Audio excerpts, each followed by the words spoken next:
Hello, this is Eitan Shalom, and I am back with my patient. This is the third of 3 videos.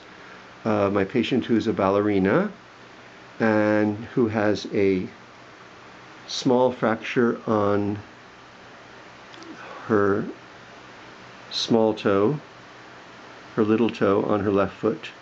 So the fracture is right around here where these 2 needles are. And what I've done is I've threaded those 2 needles parallel to the bone under the skin. You can't really see because I need to get better lighting, but it's quite black and blue here. I don't think it shows up that well. It's very black and blue, but it's not very swollen.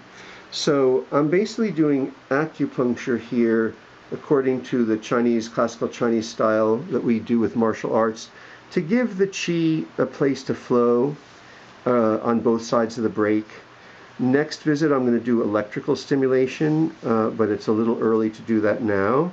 I've also done an insertion here that's also parallel to the bone. But here, let's see, this needle is, I'm not going to stimulate it, it's in the muscle between the little toe and the fourth toe, the fifth toe and the fourth toe. So right into the muscle there, which is very good because we just want to keep everything around the break quite relaxed. I did some, this is therapeutic bloodletting. I use a lancet like diabetics use to test their blood. And it's just the little toe and there's not a lot of swelling, so only a little drop came out. You can't even see it because the camera's not focused. There we go.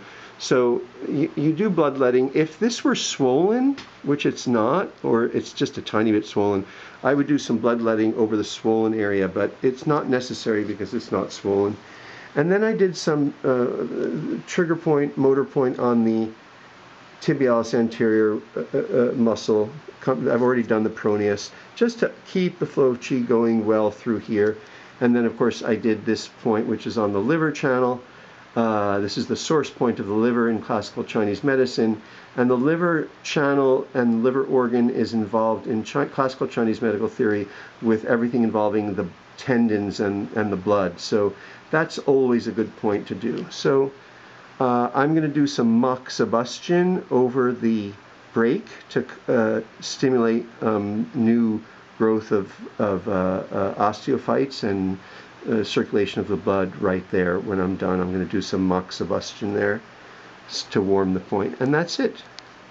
Thanks for tuning in. If you like these 3 videos, please like them and subscribe to the channel.